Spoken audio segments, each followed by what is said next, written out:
it almost begs that begs. I was saying this to my wife the other day. I was like, there's a lot of people, right? If we're just looking at, let's say we didn't believe another type of society was possible, right? Another system wasn't possible. And this is it. This is what we had. And you just had to look at that and you had to say, like, what's the value of a vote of somebody who's literally just showing up to vote because they're supposed to and because they're going to get a sticker. And they're just going to kind of vote for, hey, you know what, I vote liberals or I vote Democrat or whatever. So I'm just going to go do that.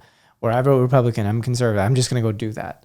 What's the value of that vote? How many of those people can even name what the platform, the person they're voting for, what's on their platform? What are they actually campaigning for? What are they trying to do?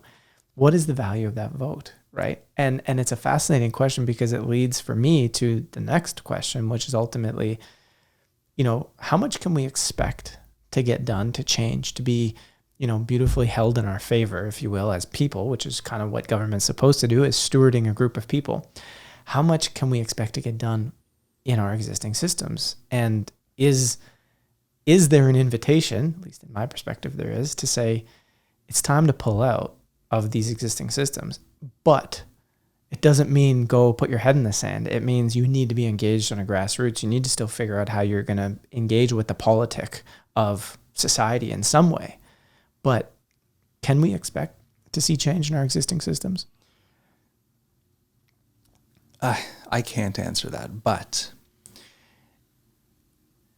I've been watching, like I say, the politicians, and I'm trying to stay informed as much as I can. And what I really see is the ideology that we've been talking about, this globalized ideology, basically changing our policies and our direction. And if we knew that before we voted for them, would we have voted for them? Mm-hmm. Because when we place these people into power, it's like they're our representation. Yeah. So once they're voted in, it's not like every person has a vote now what they do. Only in election time. Yeah. So until then, they stand up and they say, okay, we're doing this for Canadians. Yeah. Because Canadians voted for us and this is why we're doing it, and they're going to be so happy that we're doing it. Yeah. And they say, okay, well, we live in a democracy because we voted this individual that is now doing all these things that we never asked for. We never voted for. But we voted for him, so it's cool. Right. That he can or she can just do whatever they want and be approved. Yeah. And this has to also go back because, we come from the spiritual, conscious evolution side, where most people in this community don't want to look at anything negative. Right. All right. So, it lowers their vibration. Mm-hmm. Mm-hmm. But we live in this world. And by living in this world, we have a responsibility. We have a stake in our future. Here to participate. We need to participate. And if we are uninformed and we don't like the way the world is, well, we have a vote. I hope we have a vote. That it's not a trick. Could be.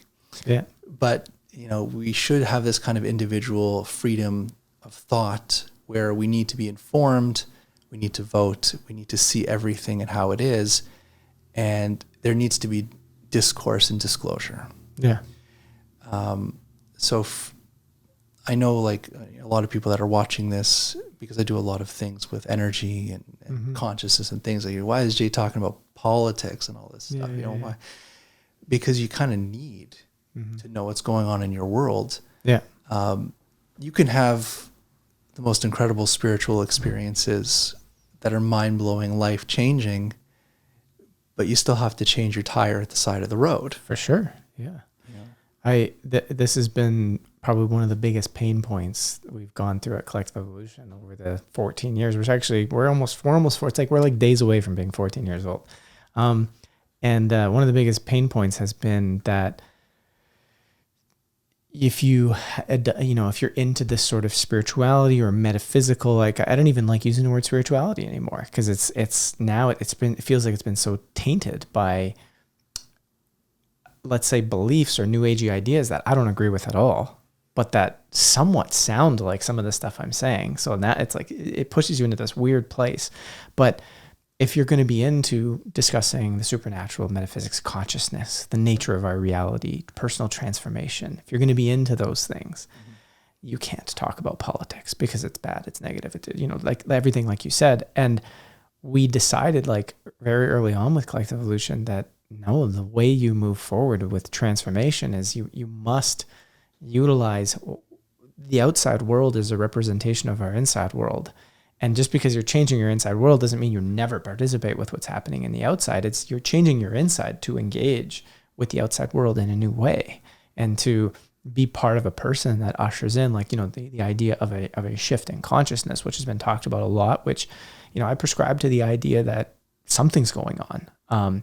And this idea of a shift in consciousness for a lot of people, though, especially some of the big names out there who we won't name for the sake of it because it's not important. It's more so the idea of what they're talking about is always, it's just going to happen. There's some flash, there's something, there's some event, there's something that will happen that will just change everything in all humans. And it's like bingo bango, it's gone. But what if this is about us having to participate, having to explore the journey of personal transformation and participating? And we've just received so much flack over the years for having done what I would define as like, quote unquote, real spirituality, which is how do you show up in life? How do you show up in society? How do you show up in community?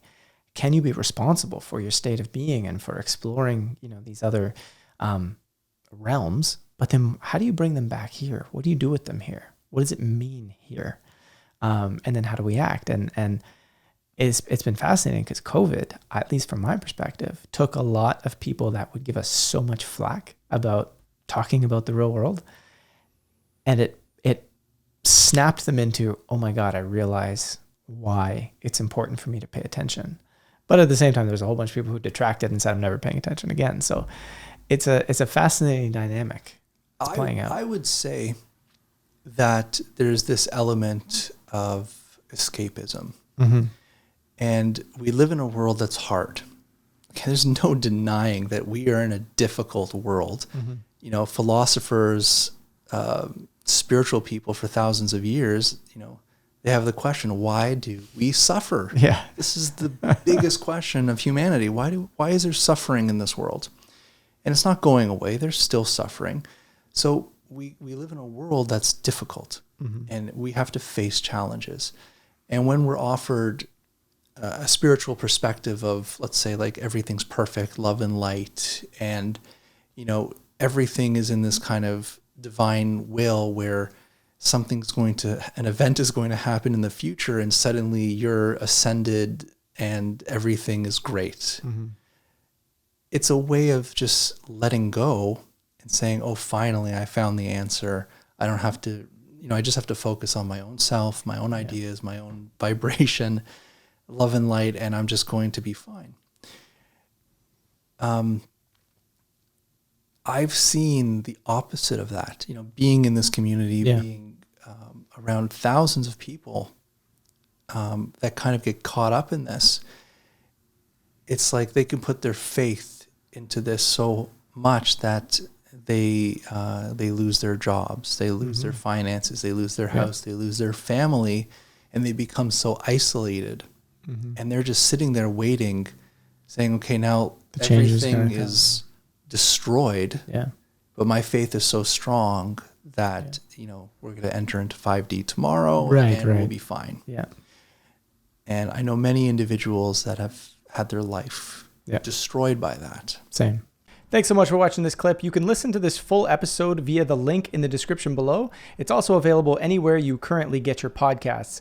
If you want to support this podcast and watch this full episode on video, consider becoming a member of our Explorer Lounge.